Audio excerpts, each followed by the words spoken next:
Hello friends, আজকে আমি আলু, ফুলকপি, টমেটো, মটরশুঁটি দিয়ে সবজি বানাবো। তার জন্য আগে আমি এগুলো ভেজে নেব আগে থেকে।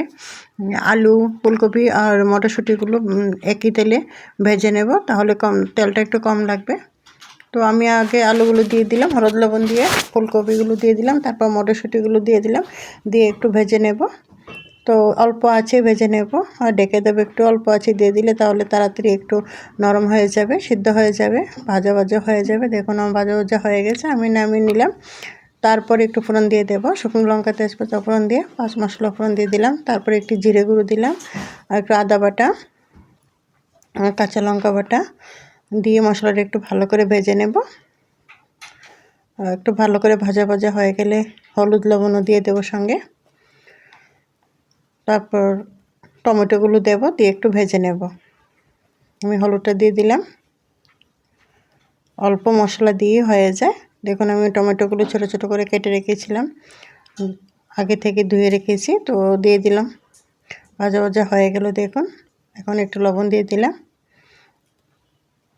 দিয়ে আর একটু নাড়াচাড়া করে ভেজে ভেজে তারপর সবজিটা ঢেলে দেবো, যে সবজিটা আমি আগে থেকে ভেজে রেখেছিলাম, আলু, টমেটো, মটরশুঁটি, ফুলকপি। তো দেখুন এখন ভাজা ভাজা হয়ে গেছে। তো সবজিটা আর একটু নাড়াচাড়া করে ভেজে নেব, তাহলে টেস্টটা বেশি আসবে। আর ওদিকে আমি একটু গরম জল বসিয়ে রেখেছিলাম, তো এখন গরম জল একটু ঢেলে দেব। তো দেওয়ার আগে একটু টমেটো সস দিয়েছি, অনেকে সবজির মধ্যে মিষ্টি পছন্দ করে, তো আমি আগে থেকে মিষ্টিটা দিলাম না, একটু টমেটো সস দিলাম। টমেটো সসের মধ্যেও মিষ্টি থাকে, তো তার জন্যে অল্প পরিমাণে মিষ্টি থাকে, তার জন্য আমি টমেটো সসটাই দিলাম। আলাদা চিনি খাওয়াটা তেমন বেশি ভালো না, তার জন্যে। তো গরম জলটাই আমি দিলাম, হালকা দিলাম। দেখুন হয়ে গেছে আমার নাড়াচাড়া করে।